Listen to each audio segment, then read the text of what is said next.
for the rest of the day after round 5. But for now, Glory versus Tansoku. Both players at 4-0. Hunter versus Odd Rogue. Who do you like in this matchup? Because I feel like these matchups, obviously there's a few archetypes of Hunter, but this matchup is hotly debated among a lot of people that no one really definitively knows. So I think when the Hunter gets Spellstone, it's very favored. But without it, I feel like Odd Rogue can easily roll the deck. As long as you play smart around the secrets, and especially going first for Tansoku, that's going to be a big deal. We do see already, though, that Glory has Spellstone, and he's thinking hard about the mulligan, even keeps Kill Command in order to respect something like a Fledgling tempo down on turn 3. It's definitely a strange... Oh, sorry. Tansoku's not going first.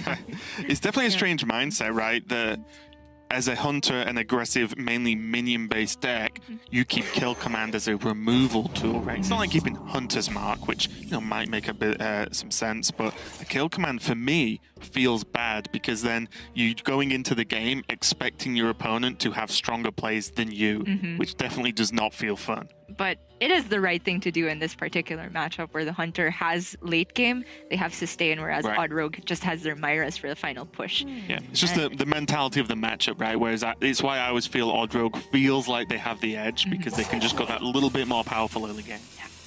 And Tansoku feels bad having to play the Argent Squire knowing that your opponent immediately has an answer because they have the links in hand. And even worse, Glory has the Crackling Razor Maw, so getting health onto this Spring Paw would be a huge, huge detriment to Tansoku because you would have to use the dagger over 2 turns and not remove both minions immediately. Right, and I would say if you were just fearing the links, unless there was a Diamole as well, I wouldn't mind personally too much if the Argent Squire gets killed by the 2, the links combo. Because it often means that the turn 2 is pretty weak. But yeah, the Razor Maw is always scary. Even +1/+1 creates a tempo loss overall for the Rogue. So any kind of adapt outside of the real bad ones should be okay. So I do like the Razor Maw. And Spring Paw normally wouldn't be just a turn 1 play, just a 1-mana 1/1, but against Odd Rogue going first, it's just so important to be able to threaten something. The Death Rattle is also really annoying for the Odd Rogue to deal with in the same reason that they just don't deal well with Odd Paladin. It's just they don't want to be expending little bits of damage into several minions going wide. They have tall minions that want to go face. Right. I did wonder then as well, was there any reason to potentially go for the double 1-drops from the Rogue and just say, well, next turn, if an Animal Companion comes out, dagger into Deadly Poison, deals with it, and then you still have the 1/2s potentially to kill off some minions? I think it would have been a little bit awkward because leaving the Crackling Razor Maw up means that it could have traded into one of those 1/2s. Right. But it was worth thinking about here. And Tansoku with the Tar Creeper off the top, that's a pretty good one. It at least stalls the Dire Mole and allows for Tansoku to potentially hold the dagger if he wants to coin out the Captain Greenskin on the next turn. Yeah, we're edging now as Rogue edges towards turn 5. The game, I won't say the games are decided, but they are very heavily weighted one way or the other depending on how you got to turn 5. And with options of coin Vilespine or coin Greenskin or option C, which could be depending on what happens from your opponent, all of these are very powerful and they allow you to adapt to anything that, allow Tansoku to adapt to anything that Glory is going to do. And this is, I was talking to TJ about this earlier, this is the weakness for me of the secret version of this Hunter. I'm leaning much more towards just the pure beast version, is these secrets can often not do too much because certain classes at certain times can just not deal with them for a turn or so.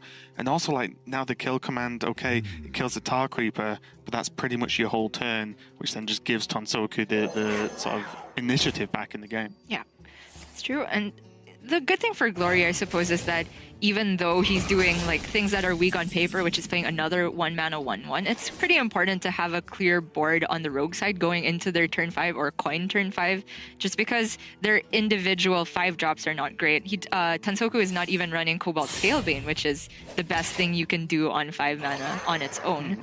So Glory would be most worried about like smaller minions onto the board, in which case he has this board of his own, which is just a little bit more awkward for Tansoku to deal with. Glory just wants to land a safe Subject 9 so that he can curve secrets into Spellstone, and the Spellstone is really the kicker against Odd Rogue. They just can't deal with it. The only way they deal with it is by being so far ahead that they can either ignore it or positively trade into it. And this is the scary factor now as well. And I think this is why we see the bump, is that Fungal Mancer, when there are just 2 minions you are leaving up, is terrifying. Yeah.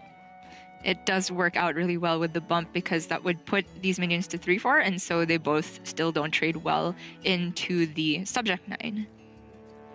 Tansoku, though, doesn't even have that option. He can go for Green Skin and Deadly Poison. He could go for Vile Spine plus the Flame Elemental, I suppose. I think I like the Green Skin Deadly Poison. Because you can just hit down the 4-4 anyway. You get an additional swing of the dagger and you put a 5-4 on the board. Yeah. Doing it this way around makes it a little bit awkward next. Well, I guess not if you just want to trade your double 1-drops and then hold the dagger so you still get both the Deadly and Captain Greenskin value. Even gonna hold the Flame Elemental there. I guess trying to respect Rexar? Yeah, and maybe just for a combo activator depending on what's drawn next turn anyway. Sure. I mean, after seeing this turn, though, Tansoku must know what's coming. And even if he's somehow able to deal with not just the secrets, but the first fully buffed Spellstone, there's a second one coming. Fungal Mancer will help, though. Yeah, that's actually... Oof. This is a tough one, isn't it? These are the first secrets that Tansoku has seen all game, though, so he has not tested for anything. The package from Glory, I think, is not running Snipe, as most are cutting it these days. Yeah, it's pretty much one of all of the others. There's 1 Explosive Trap, 1 Freezing, 1 Snake, 1 Venom Strike, 1 Wandering Monster. So kind of a... There's no misdirection. It's not all of the others. Kind of a weird set of choices, though, because often you normally drop like a 2 of something in the list, but just not there for Glory. So Tansoku there, if he was expecting Explosive Trap, he's choosing to respect it in a different way because you could have respected it by playing the Fungal Mancer onto these minions that would have died to Explosive Trap. But there's also an argument for just letting it rip and then trying to land a Fungal Mancer on a fully healthy Flame Elemental, which is played just this turn. But no matter which way you slice it, I think Tansoku's way far behind now. This kind of board, if Glory or if Tansoku had managed to maybe land a Hench Clan Thug to face in the early game, would have allowed Tansoku to just start going face. But you see he's forced to trade here. Glory just has steam for days and... man. Yeah, this is scary. I mean, putting a 5-attack minion into a 1-1 is just unfun in every way. And the biggest difference here is the health tolls, right? A lot of the time, health, I won't say it doesn't matter, but until it hits 0, it kind of doesn't matter in a lot of matchups. But at the moment, Hunter can just continue to go face because every single turn they get further and further to ending the game. And there's nothing Rogue can do about it, apart from try and get lethal quicker, but it's not going to happen now. It's literally Glory's on double the health, and he's winning on board. This went downhill very quickly. Yeah. Just from the turn 1 Spring Paw, which on paper seems like a really bad play, but against Odd Rogue, anything you can do to stall their early game and just eventually get to your power plays is enough. Think. And now Tansoku has to consider what secrets are even left. So he'll be thinking it could be freezing. But a lot of it, other than trying to get these minions to get good attacks in, it doesn't really matter because if you want to trade, then none of the trades are good because you're trading and still getting whittled down by hero power. So it's kind of just a lose-lose situation, I feel, here for Tansoku. Even a shake of the head then is he's like, wait, there are more minions on the board now? Yeah, he knows what's up. Maybe not as expressive as Surrender, but we can read even the little grimaces because we know what's going on here. He can't even combo out the Vile Spine this turn because he didn't have a dagger up to use Deadly Poison. This is the next best thing, but I think he knows the writing is on the wall. Yeah, there's only 5 damage required extra, apart from the hero power here, but Thunder Rhino's going to be able to push a little bit more, or maybe just another Spellstone. Why not? Kind of liking the Tundra freezing Direwolf isolate the green skin, but no matter which way you slice it, even the Spellstone would have been extremely oppressive as well. Is this just lethal? Yeah. Oh, one. Okay. It's just off, right? Yeah. I would have been worried if I'd missed that. There's a Cold Blood, but all the Cold Bloods in the world aren't going to make up that kind of health detriment, and Glory starts it off with a very... With the Odd Rogue now on Tansoku's side. Yeah, this is one of the big questions. The Odd Rogue often is just a little bit too fast, although That opening hand for Even Warlock is not bad. I would like yeah. that against Odd Rogue. The Ooze is so disruptive to the general plan of how Odd Rogue works, especially early game. The Doomsayer is a fantastic safety net. And to be honest, even Spellbreaker and a Hench Clan Thug makes it a much more manageable target from something along the lines of Hellfire or even a base Spellstone that is also in the hand. Whereas Tansoku's got his endgame locked up. Yeah. It's just the rest of it that he's got to get there. Is this not a Myra's hand? This looks like what a Myra's hand should be to me. And Tansoku is not wasting any time, not giving a dagger for Glory to Ooze, and really punishing the fact that Glory did not coin out Doomsayer, although I don't blame him for it. Yeah, it's a very tough call to make because in most circumstances this does not happen. Yeah. But it's really heads-up play from Tansoku. And the thing I've learned about Tansoku for the many years we've cast him is that he does love him some aggro, and he knows how to play it. Just gaining the aggressive push early because, yeah, you know, you can talk about Hooked Reavers all you want in terms of Even Warlock's life total, but if all they do is play one Hooked Reaver and then next turn you kill it and then they're dead because of how low it is, well, it doesn't matter that you push some early damage. Exactly.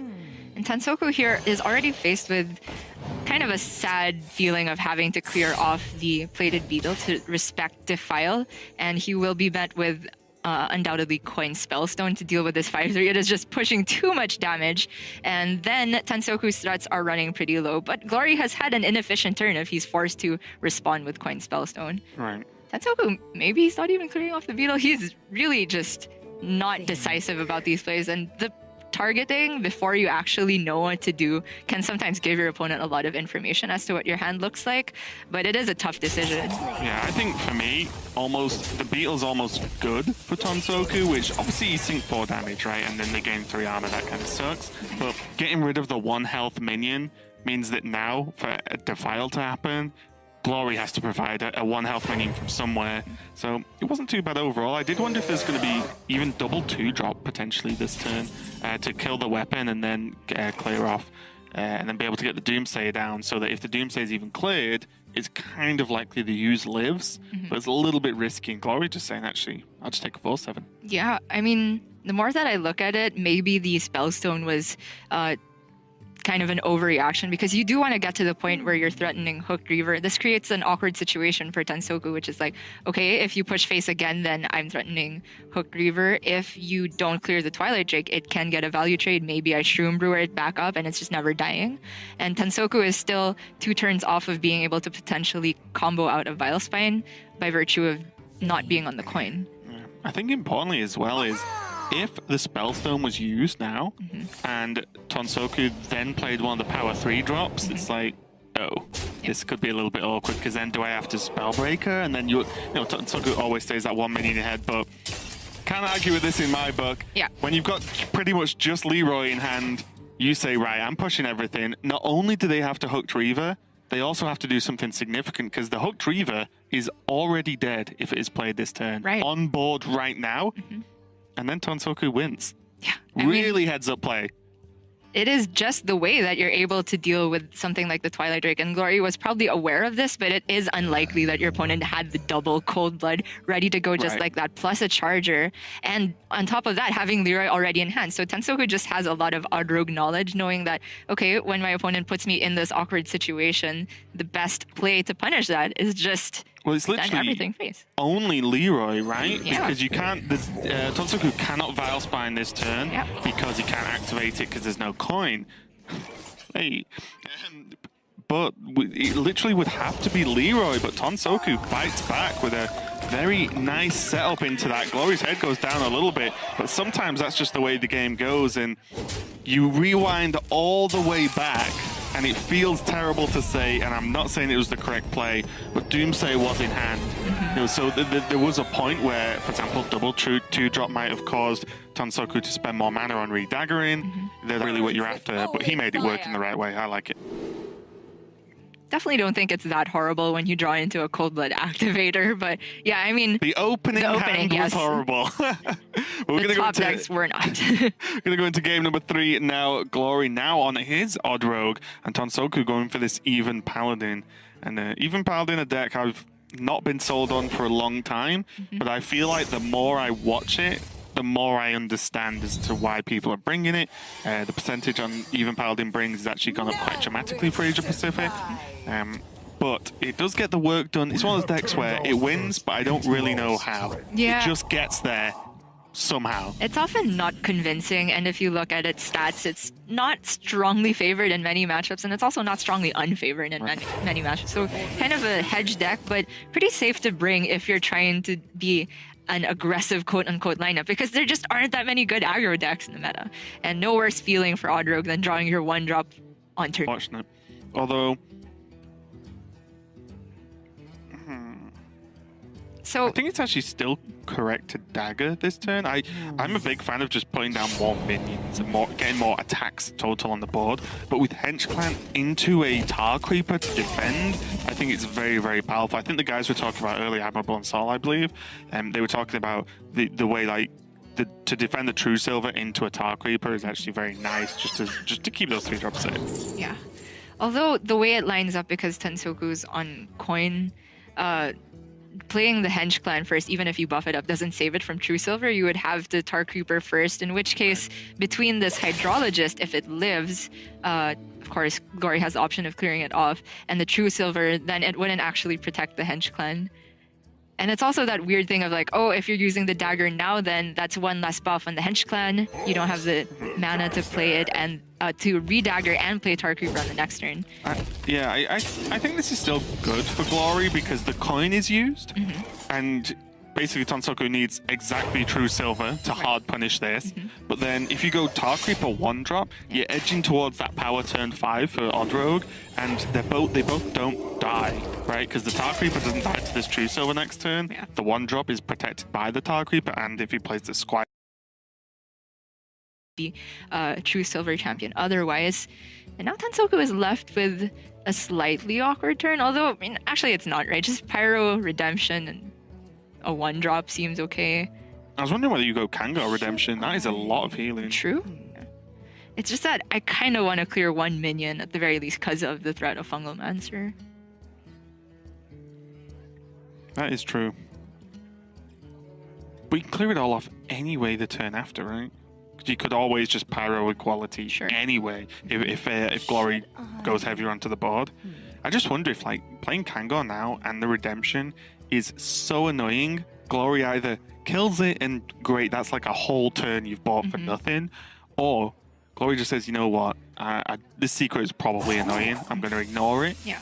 And then you're like, okay, well, if it keeps Divine Shield, the Pyro Equality clears, Kango's still alive, and it's still a problem going forward. The Kangor Redemption, if he chooses to do it this way, would mean that you wouldn't hero power, though. That's so true. He is just going to hold the secret, probably to be able to use Pyro, Redemption, and then Equality so that he can ping off the Divine Shield off of the Squire in case it does get Fungal Mancered. Yeah, I definitely like the Kango coming down just because you have the emergency clear anyway with the Pyro. And also, Kango is one of those minions that has hidden values. So Kango almost always has taunt to me because most decks just cannot leave Kango on the board because all their attacks are like minus damage at this point. And the threat of a Blessing of Kings on this or a Spike Siege just means near infinite heal. And now Glory is stuck with a turn where he's just clearing things, but awkwardly, and I mean, funnily enough, his hand is so awkward that you don't really want to be going face with this anyway. It's just a bunch of small damage things. Your hand is Vile Spines. Your hand is saying, be reactive. And also as well, to be fair, this might not be the best thing as Odd Rogue, but he put the least amount of damage required at all to kill that Kango. So you don't have to go in with a 4-attack minion, 5-attack minion. Tar Creeper's getting the job done. But I will say, Glory kind of has to get some decent draws. He does. Just to get something going. I will say though, Odd Rogue is always just one unstable element away from a good time. I like the face attack from Glory there because his hand is Vile Spines. So what if your opponent plays Blessing of Kings? Then you have a Vile Spine target. Right. It's like, please make something. Give me something to do with these cards. So I can have a tempo swing. Tansoku can go for that board clear with the Pyro Qualities, but yeah, Tansoku seeing that your opponent just has 3 1-attack minions, I don't think he feels very pressured, and he can just put more annoying things in the way, keep threatening the possibility of Spike Ridge Steed, so Glory cannot keep going face, or if he does, it's a big risk for him. And Tansoku's chilling. Yeah, this matchup is being played out in a very strange way, and not an incorrect way based on the hands. But it's kind of like a jousting competition, but instead of riding horses, both players are riding snails. Because nothing is really getting going yet, and you know, eventually they'll hit each other, and someone is going to fall off that horse, or snail now. But until then, we're just going to wait and see, because both players are just trudging along, because no matter what Glory does slowly on the board in terms of minions, at any point now, Tansoku can go no, and just clear the board and reset everything. Tansoku seeing that super weak turn from Glory, just re-dagger and play a Firefly, not even the Flame Elemental, I think gives him so much information as to the quality of hand from Glory. He's probably thinking, it's like Leroy's, Vile Spines, maybe Myra's, just things that are not good to late. Like if there were Hench Clan, Razor, Vicious Fledgling, or Fungalmancer, that all would have been played. Even like an SI, you might just tempo that out in this situation just to put on more damage. Right. And Tansoku can now walk this awkward, do sort of an awkward back and forth dance, play a game of chicken, as you guys so often put it, where he can just keep being a little bit annoying while he's at a high health total. He can even hold on to this True Silver and force Glory to make some sort of commitment to the board. Yeah, I was going to say, I actually quite like the Glass Knight here, because one, it's very durable. It requires, again, multiple attacks to go in. Right. But this time, instead of Kango's one attack, well, Glass Knight's going to start killing things. You know, if anything trades into it, it's going to start killing them. The Redemption makes it very awkward. And then the True Silver makes it awkward again the turn after, if it lives. And the foregoing of hero power should let Glory know that it is exactly Redemption. Well, that's what Tansoku wants you to think. There's, be- always the bluff. It works sometimes. That would be such a sick bluff. But even if Glory did fall for a bluff here, or if he thought there was a chance of a bluff, he still kind of has to clear it, even knowing it's Redemption, right? Yeah. One thing I think Glory now with this draw he could do is actually just go for I'll Valspine it, see what happens, and cold blood and do this. Sure. Because you know, you find out very quickly if it's Noble Sacrifice or not, and the second it's not, you're like, right, I'm just going to start jamming a lot of damage to face. Have your one minion to get through 2 Tar Creepers. Enjoy. This is strange. I thought he was gonna like dagger it down and then Vilespine the redeemed version.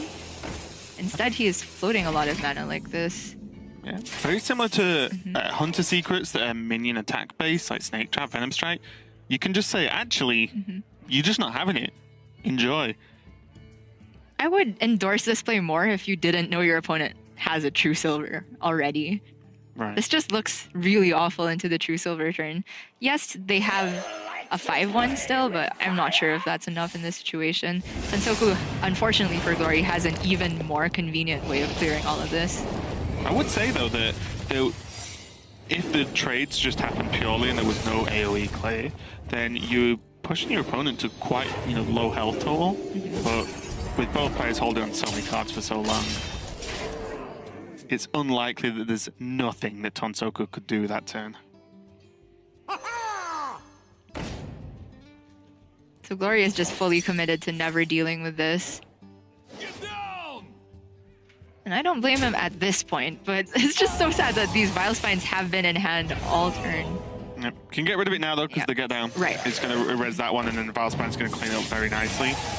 And now, it's almost turned it into whoever draws the best first wins, because these hands kind of counter each other. Obviously, Avenging Wrath with Equality will be some kind of burst, but so Lich King's played, so Tansoku's like, sweet, I've got Lich King, he's just played Valspine, awesome. Glory's like, okay, you played Lich King, as long as that one card you got was not insane, well, I already beat you, Lich King, and can push 3 damage with this Valspine. So it's very much back and forth. Hench Clan is a great pickup as well. I mean, it was so funny that you were saying that the hands counter each other exactly as Lich King was drawn for the second Vilespine, which was held so long.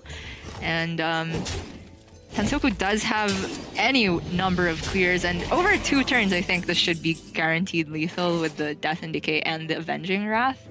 Because this turn he can go Equality, Pyro, Death and Decay. He can then Argent the Pyro. Just a lot of damage. Yeah, I mean, you could even just go without the... You could go the Pyro last, right? Because Death and Decay would clear it up with equality anyway, then you can push extra damage and keep minions on the board, so... Yeah, this is looking pretty good for Tansoku so far. And he should know that the last card in Glory's hand is the Flame Elemental, and there's no single draw outside of Myra's that will lethal him from 10, because Glory can only dagger him down to 8. Leroy does 6 only. So I think that is a near 100% play for Tansoku.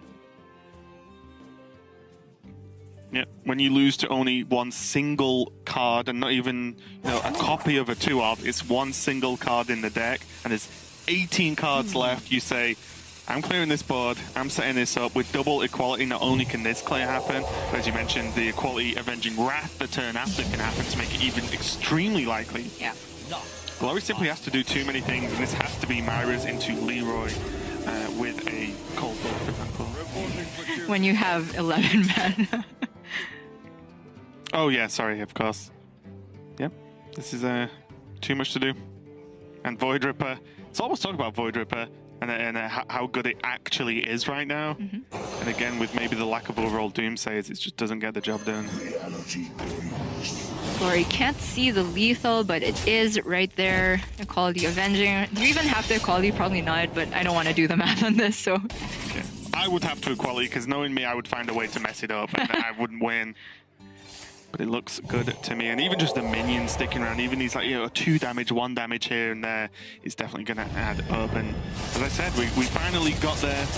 The hits happen, and Tansoku is going to go up 2-1 versus Glory, only one more win away from hitting that 5-0 record, which is...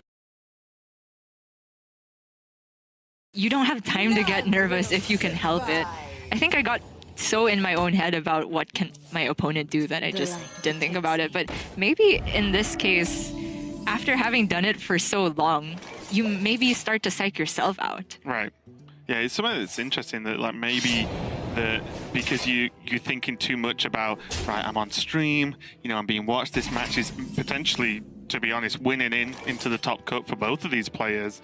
Maybe you do need to just take a step back and go, let's just play some Hearthstone and win some games. But it's going to be the Clone Priest for Tansoku. It's going to go against the Odd Rogue, the nicer matchup, I would say, for Glory in this one. But I don't know about you, Gia, but I can see a Zilliax, I can see a Spirit Lash and a Psychic Scream. Yeah. Those cards make me terrified as an Odd Rogue player. This is a nightmare. Although Glory's hand is quite good as well. He had that 1-drop into 3-drop that threatens something, and Fungal Master to eventually come down. And in these early stages, the only thing the Odd Rogue has to be cognizant of is play around Mass Hysteria.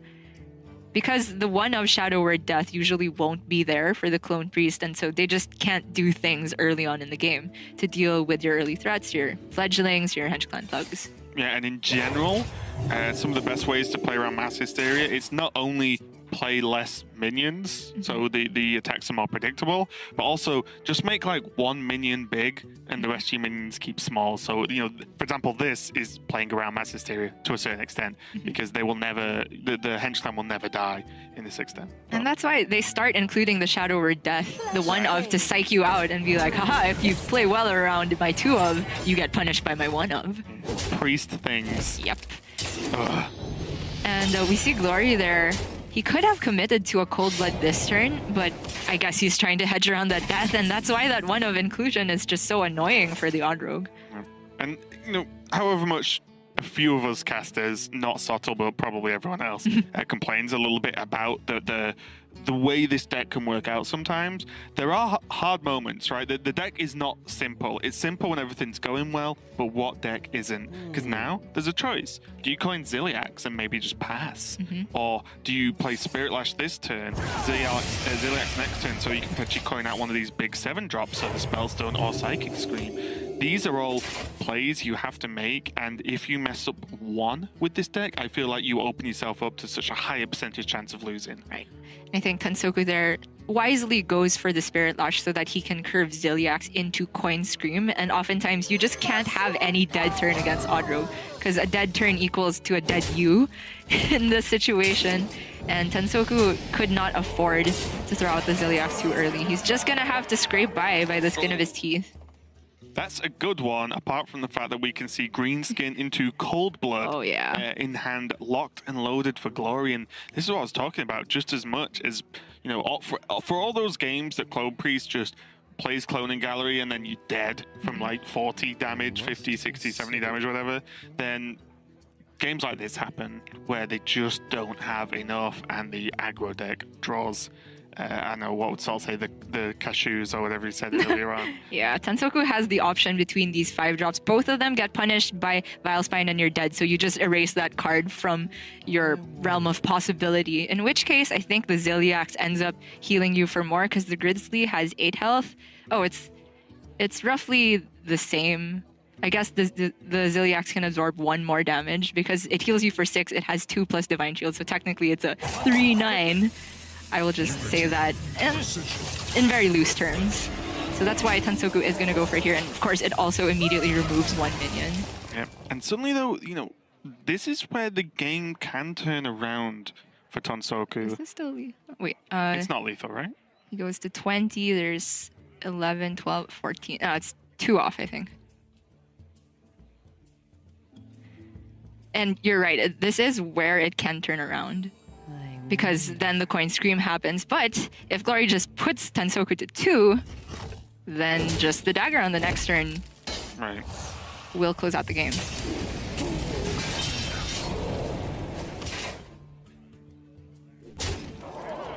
Glory here gonna just be pushing as much as possible. He might even just hold everything else. So now you need to start thinking about, if not Coin Scream, what is the best thing they can do? And it involves resurrecting Ziliax. So that's what Gloria is trying to think about here. If a resurrect Ziliax happens, is it better that I commit the deckhand now? I think if he was thinking about that, he would have rather have cold-blooded the Hench Clan Thug. Right, and I think, though, the Ardent Squire might be a consideration, because if you're scared of Ziliax, Squire's Divine Shield, if you cold-blood it, means that Ziliax gains no heal from that trade, which is something that's very important to note.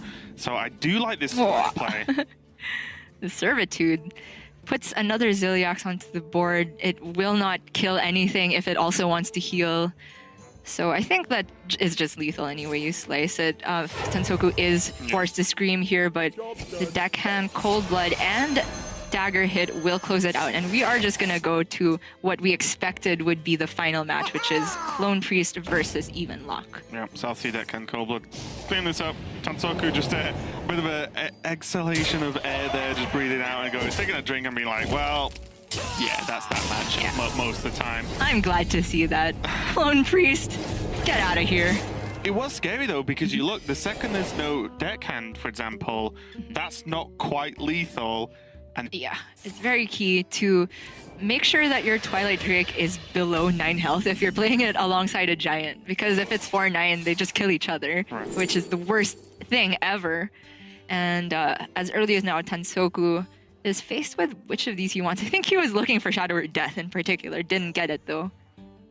He is playing the One of. Yep, and a One of Pain as well, which I've always felt like it's always one or the other. Yep. If you squeeze one in, it's only one and not both. Normally just meta depending what's going on the ladder on any given day, but Tansoku wants to hedge his bets a little bit. I'm actually wondering what he cut from the deck, because he is still playing a lot of the minion package. Let's just do a card check. 31 cards in the deck there. Yeah, he's got the Vivid as well. Obviously, I don't play very much of this deck. Yeah, everything's there. Okay, I'm confused. I'll look at that later. Yeah. Anyway, not much happening in the early turns. Tansoku is going to be able to get down his Gilded Gargoyle. He has 3 res effects in hand, just hoping to fish for, if not death this early on, just survive until Gallery, which is the bread and butter of this deck. Prophet Draw is just empty right now, and this could snowball a little bit. Although I do like this Servitude here because you know what? These are for...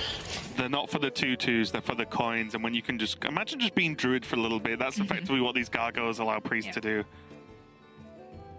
And already this Gargoyle dies, he can coin out a 7-drop next turn. So if he draws Psychic Scream, he can say the second Giant comes down, he can just scream them into the deck, and then it's like, right, that will just buy me enough time to get everything else done. It has the added benefit of being annoying for Mass Hysteria boards in case Glory would want to play like a not full health Twilight Drake somehow. Ooh. So there is the god outcome of this Mass Hysteria, wherein everything hits the Giant. Does he Vivid Nightmares this? He could. Because that'll give him the coins to get to Cloning Gallery, right? Oh, I know what he's cut. He's cut Obsidian Statue, but that's just one card. Oh, right, yeah. I'm so used to not seeing Obsidian Statue now. Immediately thought of that because if he goes for the early Gallery as soon as possible, that's a big one to be on the board because then it could punish the Giant. In which case, if it's not there, just the Defile can deal with that 1/1 board, even through Ziliak's Divine Shield, and allow the Giant to push through. Because we can see Tansoku doesn't have the burst to back up the Gallery, just more res effects. Also, he has Valen in hand. This is where, if I was sat in Glory's seat right now, although to most eyes he seems ahead, I would be worried because there are coins involved. Yeah. And you just don't know what's coming out, but very nicely done. The Spellbreaker, there was multitude of options there as to what Glory could do, but the Spellbreaker just saying no, actually -1 coin means you can't trade them off, and Cloning Gallery specifically.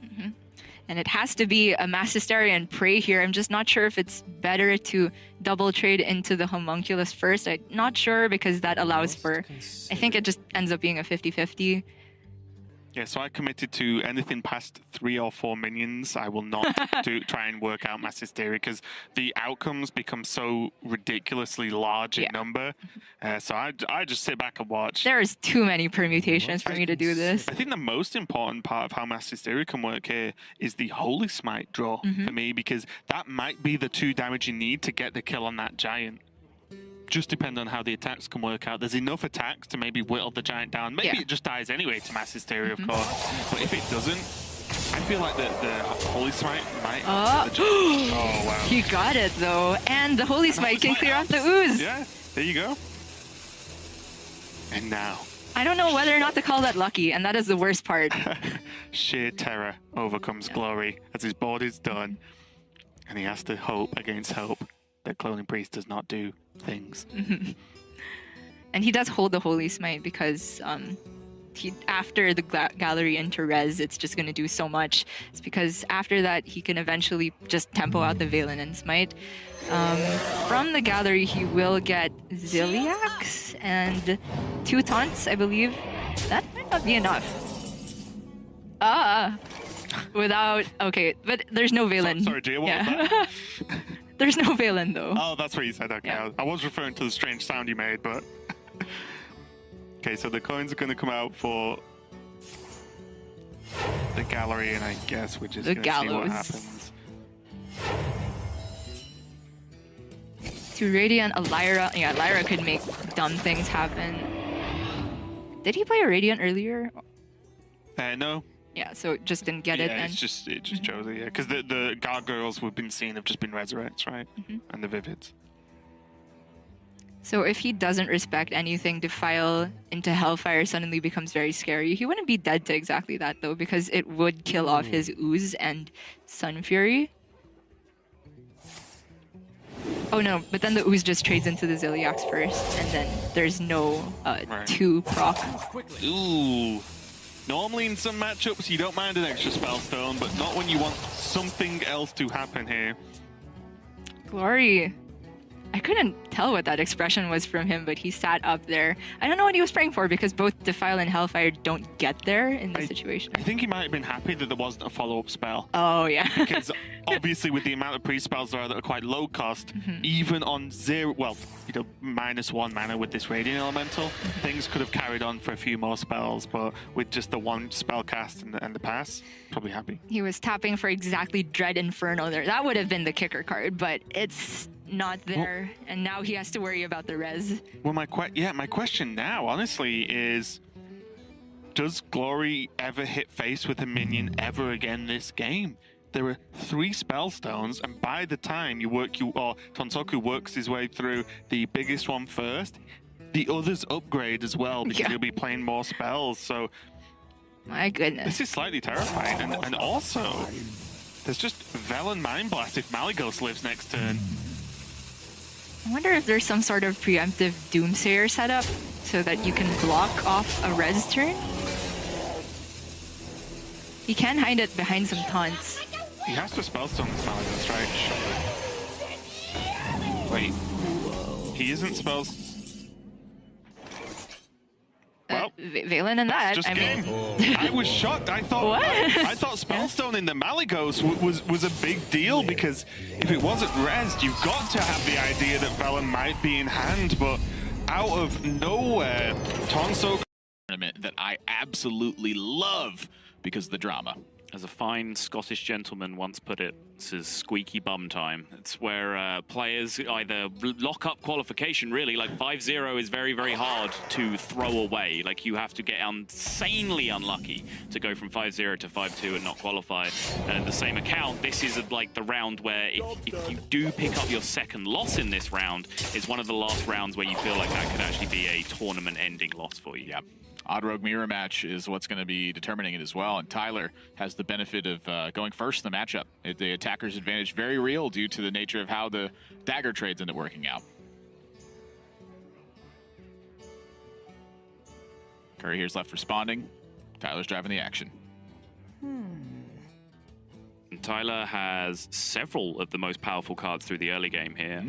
Deadly Poison being one of them, South Sea Deckhand being another. The reason those cards are strong is that they can eliminate big 3-drop threats from your opponent, which is where the game really starts to power spike. Yes, it's an aggro deck. It power spikes very early. But Curry has the one card that can potentially shut all that down. I talked about how good it is in board development decks in the previous game, and that is the Tar Creeper. And again, we're just seeing Curry deviate a little bit from a conventional plan, I would say, in order to try and set up a better Tar Creeper for himself later on. I quite like this from Curry. No, I completely agree. But Tyler's just got every option in the world that can start shutting this down. I mean, that's, you know, one of the big benefits of going first is when you have the answers, even if your opponent does as well, you probably have a way to respond to it in a good way. Right. And that's good. That issue is going to compound really quick here. Even down to the South Sea Deckhand Cold Blood potential. The Deadly Poison just perhaps. Looking at Deadly Poison to be the big influencer here, but...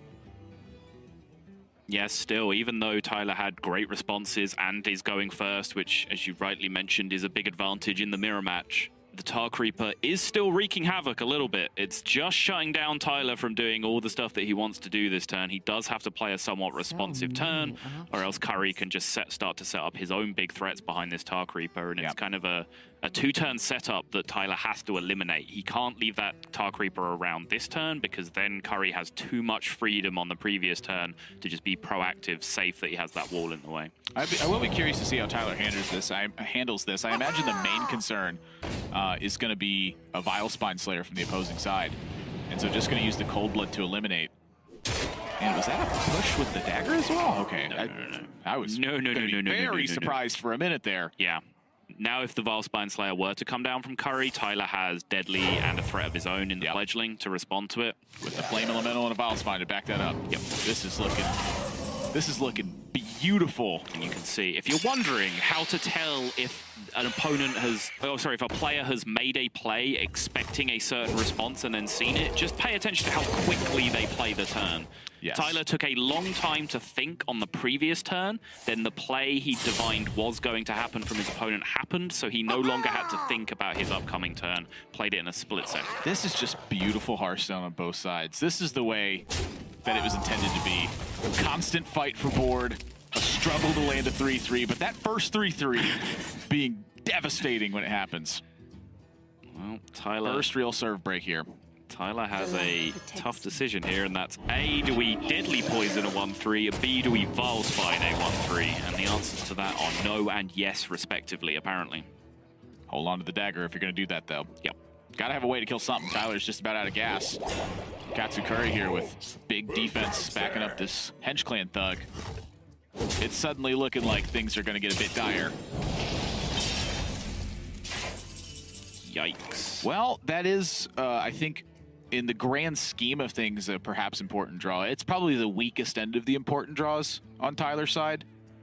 Yeah, I think, second Vile Spine would be the god draw there. And then SI would be decent. Fungalmancer. Fungalmancer. Okay, yeah, okay. Fungalmancer would perhaps be the god draw. I'm still thinking it's Vile Spine, because then you can draw Fungalmancer. If you draw Fungalmancer this way, you don't necessarily always draw the Vile Spine the next turn. Then you can look down and you're like, God dang, I don't have any cards in my hand. So Tyler just has to kind of tank this. So Counterpunch, the option, and Curry. I'm looking at this Cobalt Scalebane, and I'm thinking, that's the one. Biggest minion, go face. Yes. The mantra of the Hearthstone player. This is the chunkiest of boys right now. Yeah. The Hench Clan matches size and is going to get a sword of his own to go to battle. Whoa, trades! I was about to say, mantra aside, there was perhaps some merit to the trade here because he's slowly getting a complete stranglehold on the board. So I don't necessarily see too much upside in letting your opponent get 3 more damage to face if they want to go down that road and just set up like Leroy Coldblood kind of outs. Yeah, I like that a lot. I mean, it still forces Tyler to take the damage on the backswing. Yeah. And it prevents, disastrous situations of like Fungalmancer draws, for instance. Speak of the devil. Yikes. I mentioned having all the answers to fight against the defense your opponent was putting up, but second Dark Reaper was just so much that Tyler had to fight through. Yeah. On 2 occasions, Curry set up the dream scenario for the mirror, which is big imposing threat hidden behind the Dark Reaper. It's a nightmare for Rogue to deal with. They have 1 card that really interacts with that setup, and it's Vilespine Slayer. You don't draw 2 Vilespine Slayers very often in your top 10 cards of your deck. Well, maybe you don't.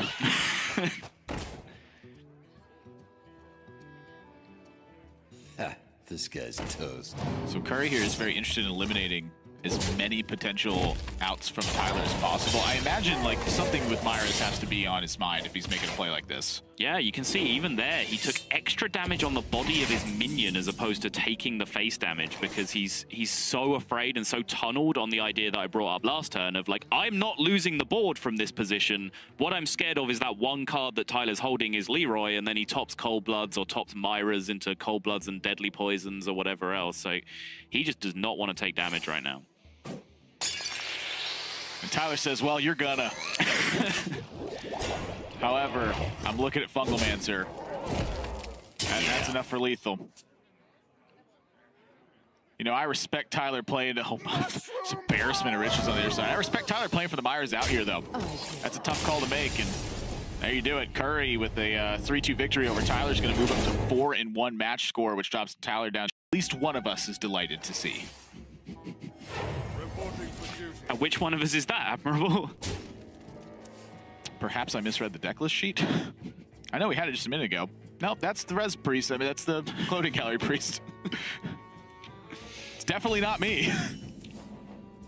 I can't stand this deck. I thought you might be, flying the corner of Even Paladin here, just wanting to see it beat up on the Cloning Gallery Priest, and that's why you were happy to see this? I very much do, because if it beats up on the Cloning Gallery Priest, it's as though you are getting beat up in that situation, and that makes me very happy. Whoa! Hostile working environment. Legitimate threats of violence now. No. This is a step too far. No, that's hypothetical beat up. It's Hearthstone beat up. I am taking you to a tribunal. I want you to think about how many minions you just said got killed in the last game, all right? I want you to think about that. Dude, they're minions. They don't have rights. What does that mean?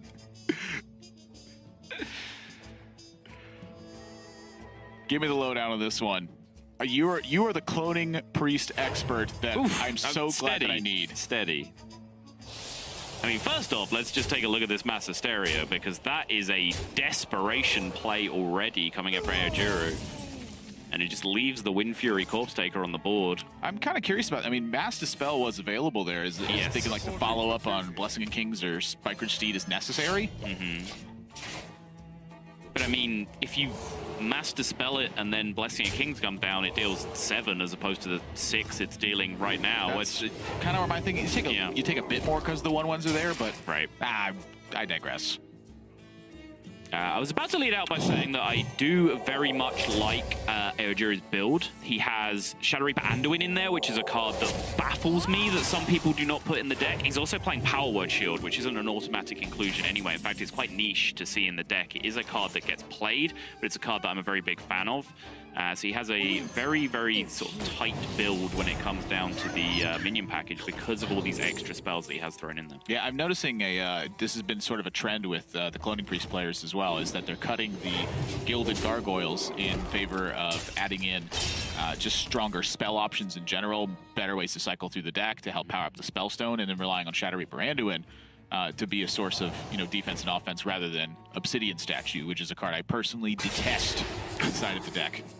That is, if I'm going to play it, which I'm not going to. If we were to ever form a bond, Nathan, that's Admirable Zamora, it will be over our detesting of Obsidian Statue, because I also hate that card in this deck. Thank you, Simon Sotto Welch. You're welcome. Don't ever say my real name again. Don't talk to me or my Cloning Priest ever again. Damn straight. Yeah, I was peeking this Avenging Wrath. I'm like, well, there's a chance.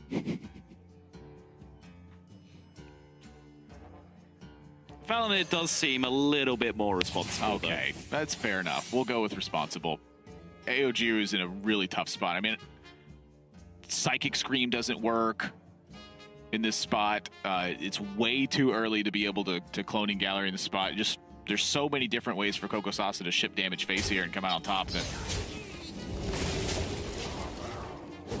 it gets the job done. Phenomenal Spirit amount Lash. of respect being thrown out to that Radiant Elemental. I think it's Spirit Lash exactly is the thought there. Spirit Lash is a thing. I think there's a habit that people have when they play against Clone Priest, which may play into the hatred that a lot of people have of playing against it, which is giving your opponent credit for having every card in their deck. If you give Clone Priest credit for having every option they could do available to them, you will never beat them. But Cocosasa has found a way, even with that responsible trade, I guess, is the one way to call it, into the Radiant Elemental on the previous turn. Avenging Wrath is going to mop things up. And I guess with the overall power of the burst damage that he had remaining in hand, he recognized the spot where it's like, okay, if a different way then for a second Admirable. This is a situation I've always feared. Casting Cloning Priest. It's true. I'm seeing a Myra's Unstable Element in hand, and that card is the juice when it comes to making aggressive pushes. Sure is. Double Radiant draw for Aojiru is about as good as the early game of this deck ever gets, especially when you're cutting the bootleg wild growths in the form of the Gilded Gargoyle. Oh yes, we're back on that train, Admirable. More bootleg stuff. Settle in. Why is it the priest gets all the bootleg cards? It's a great question. Because they're not allowed to have nice things of their own. Holy fire. Bootleg Ice Block. Yeah. Yeah, it keeps you from dying sometimes. The sometimes being the kicker there. Gilded Gargoyle. It kind of wild growths almost for a turn. This is looking ugly real early. Sure is. I think if Aojiru is going to win this game, it probably needs to be a Vivid Nightmare to just hope that your opponent messes up and gives you a Shadow Essence next turn. Like, maybe they just are that greedy. I think with the responsible trade that we saw from Cocosasa on the previous game, killing a Radiant Elemental with a clean lethal setup behind this, I think he'll be well aware of the kind of shenanigans that can happen if he leaves double Radiant alive here. You had me sold at clean lethal setup behind it. Yes. It's also Mass Hysteria shenanigans to think about. Fungalmancer looking like it's, fairly strong in that position, but that's always where that feeling of, am I getting baited, comes in. You coin the Fungalmancer, suddenly you're looking at Mass Hysteria having possibilities to completely clear out the board. So the 5-5 Hench Clan's going to trade with the other 2-3, I guess, leaving it as 5-3. Yeah, okay. This iteration, Mass Hysteria, can be disastrous, but It can also pretty much just It can't be that disastrous, right? Like, sure, the Squire can kill the 5-1, but you're... Well, I was thinking 5-3 attacks 5-1. Yeah. I mean, that world exists, sure. But you are following that up with decent gas behind that as well. Yeah, I would call it a disaster, yes. Yeah. Like, ah, this is fine. But again, I go back to my point in the previous game, is like, it's turn 5. They don't draw that many cards. Do you know how often they have Mass Hysteria on 5? Yeah. Not all the time. Just play your cards and hit them. 40-something% range. It's around that. You're including a tour stop finish in Seoul. Yes. That was very respectable. It was indeed. And departing a little from what we've been seeing a great deal of. I know Raven and Gia have been casting some very rapid aggro series. We've seen a lot of Odd Rogue and the like in our series as well. But now we're going a little bit back in time to what we saw in some of the earlier weeks. The more mid-rangey Death Rattle Hunter going up against this dual OTK Paladin strategy from Honbee. Yeah, the dual OTK Paladin is one I've been personally very impressed with. And taking a look at the list, has opted for the Potion of Heroism and a True Silver Champion with 2 copies of Holy Wrath. There's a lot of that in APAC, the Potion of Heroism True Silver build. Yes. Yeah. I've been seeing a lot of it on ladder as I've been playing the back, trying to make sure I have all my I's dotted and my T's crossed when casting that game as well. And taking a look at HCM side, the Death Rattle Hunter is one that has largely fell out of favor for a lot of players, but definitely one of the ones you want to bring if you have a more control bustery lineup or something that really wants to target the slower builds. I'm still personally a bit of a fan of it, although some of the tech choices I feel like get a little bit lost. And one of the big ones I always look at is Gluttonous Ooze. And I look at it and I go, this is here just almost strictly, it feels like, for Skull of the Minari. Yeah. It was also a deck that wanted to play Mossy Horror a good amount of time as well, and I think to a greater point, the lack of Druid in the metagame has not only seen a downswing in that tech card, but also a downswing in this deck, because like Death Rattle Hunter against Druid, that's really where its bread and butter was. That was the matchup it really preyed upon. And when the Druids went away and got replaced with decks like Priest, suddenly Psychic Scream is a card you're having to deal with, and Death Rattle Hunter just has a very, very bad time against that card. So the potential opponents change, so the type of Hunter changed rapidly as well. But for the last several months, we have seen some variety of Hunter been near the top. You mentioned Priest, you said it just has a tough time against that card. And I'm like, ah, yes, the Priest card. Yeah. That is definitely what it struggles to. Bootleg Priest. just generic Priest card. That's really what it's true, too. I mean, Mass Hysteria does a number on a lot of the strong-looking boards that you make. Yeah. You know, a tech choice of Mass Dispel can really mess up a lot of your cube-style turns. Yep. And just Psychic Scream in general, you look down and you go, why do I suddenly have these wolves and these 5-mana 5/5s in my deck? I'm trying to cheat multiple of these in play and really punish my opponent. Doesn't work against a deck that looks to blow up your board several times and then deal you 30 damage from hand. For Honbee, the matchup very much about drawing through the deck extremely rapidly, hanging on to critical tools for critical moments, and then delivering a kill in one of 2 ways. You get a Shirvallah on board, you put it back in the deck with Baleful Banker, and you Holy Wrath the opponent for 25 damage, as it's your only remaining card in the deck. Or you summon 4 Horsemen, you put them in your hand, you shuffle them back in your deck, you get them all out and play. Both of those require a pretty considerable amount of time. It sounds so simple when you put it like that. I hope you like my invention. It's not simple. It really isn't. It's a great deal of work. Honbee very heavily considering the equality this turn, and I do like it because anytime you can delay, like, it's all well and good saying, well, he has a Consecration in hand. You can kind of let your opponent do whatever they want, and then you just equality Consecration. Well, no, because this is a heavily Death Rattle-based deck, and if they start cubing things and start jamming a bunch of eggs on board as well, your equality Consecration doesn't get you anywhere. So everything you can do to stop them sticking a minion on board for them to even use their cube on for as long as possible, that's very much to your benefit. Yeah, it does depend on the minion as well, but Witchwood Grizzly is not one I'm willing to let my opponent Carnivorous Cube and then play dead. Yep. If that happens, you need to equality just the Grizzlies at that point. You're never attacking a minion again. Right. By the way, they have a cube that has 2 more Grizzlies in it, so good luck ever attacking again. Yeah. Unfortunately for Honbee, HCM had the exact kind of hand that makes that play look a little bit stupid, which is just more threats, more Death Rattle activators, and cube. So HCM can just keep going for a very long time here, presenting threats and then threatening to cube them.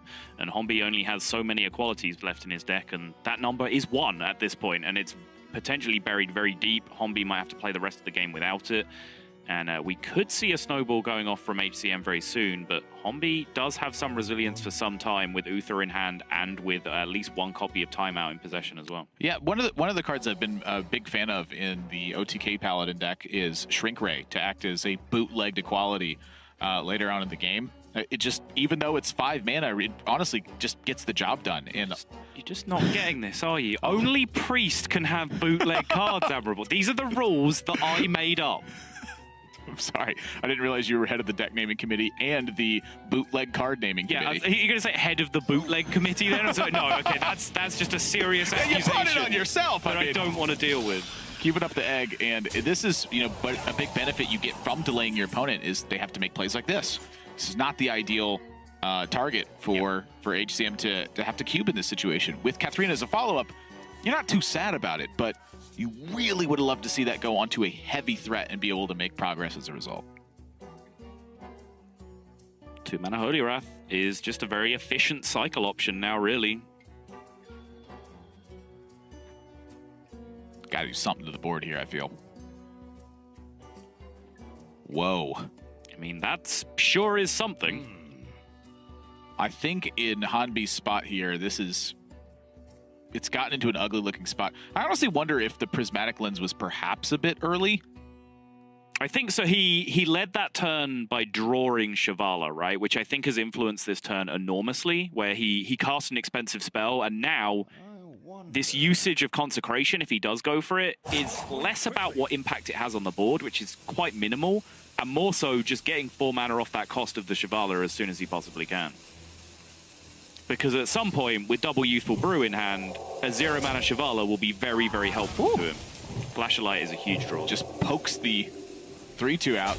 Yeah, ends up getting 4 mana off the cost of his Shivala while doing a much more efficient turn, healing up, drawing an extra card. That is exactly what I thought the same damage.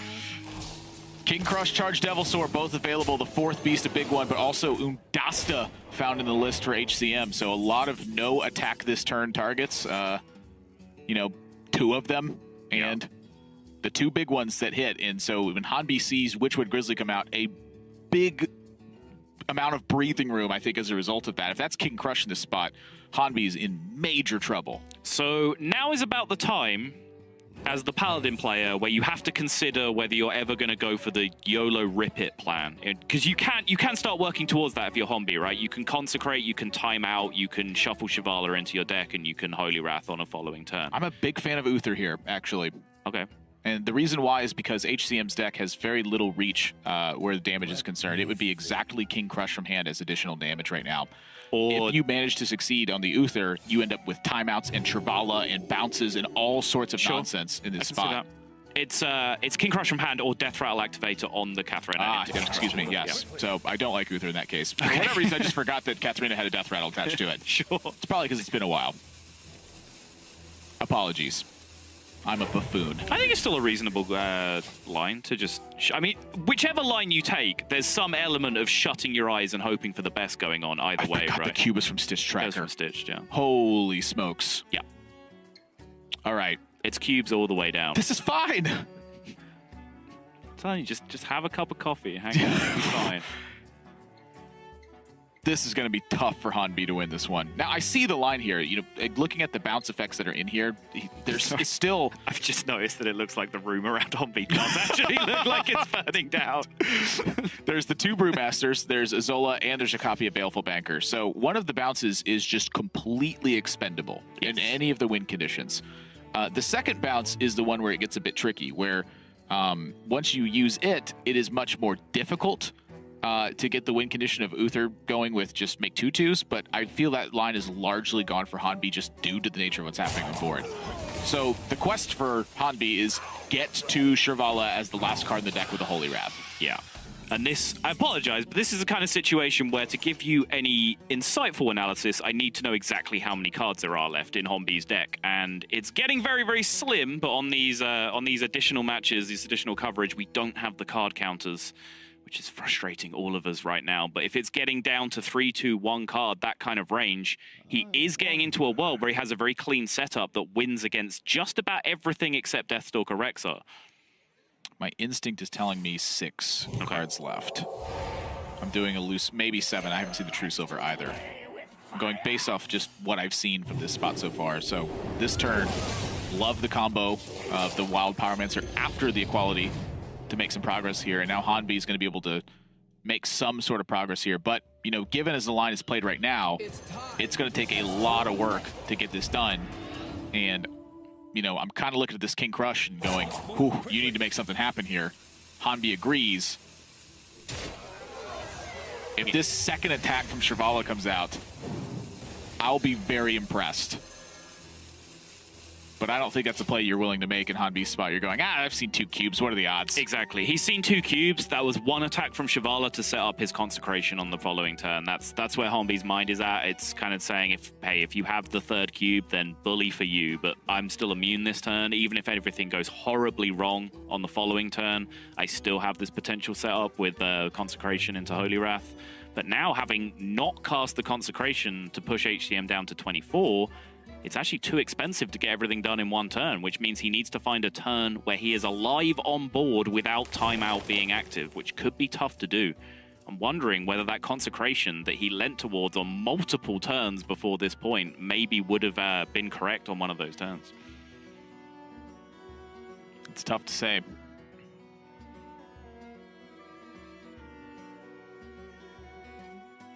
I guess where my head then goes is the equality turn. Was the equality turn done in the right order? It could have been timeout into wait, into the Shivala, pop the Katharina, equality, do your thing. Would have prevented this King Crush nonsense from happening, but now suddenly King Crush nonsense is happening. Equality will still get the job done, though. Whew. But it needs to be equality. Whew. Because there's Jurassic Park on the other side right now.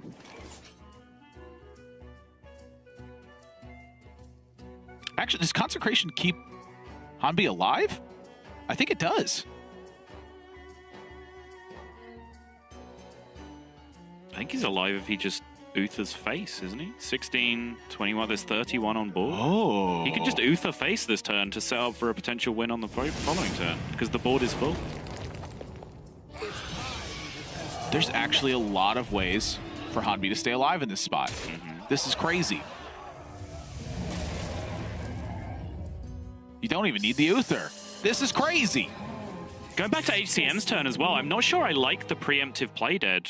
I'm not sure it achieved anything apart from giving Honbee like a direct goal in terms of King Crushes to kill. Because he can just play dead that cube on the next turn anyway and get those King Crushes charging, right? So it's not like he gains extra damage by summoning now. By putting those play dead minions on the board, he's just allowed these Shivalas, which he knew was in hand because it's already been bounced, to just pick up some trades. Well, now I'm a bit lost. For Honbee, there's 1 bounce effect left at this point. Shivala is in play. There's 1 Shivala in deck. And unless this Baleful Banker sneaks through the turn, which it looks like it probably will, there's not really a way for Honbee to get Shivala as the last card. So there is a bit of a risk associated with this turn. And I think HCM has, you know, really some goals to think about here. I don't necessarily think that you need to be pushing a lot of damage or even, you know, just playing for real value at this point. I think that a plan of eliminate Shivalas, eliminate Baleful Banker is very real. Yeah, but that requires a pretty deep intimacy with the strategy and how it works. Right now, you're just staring at 14 lifesteal. Yep. And you understand this is an OTK deck, and that's what you're thinking in your head. How do I just stop my opponent from getting OTK'd? But HCM going about this looks like responsibility, very much a real thing. Great recognition.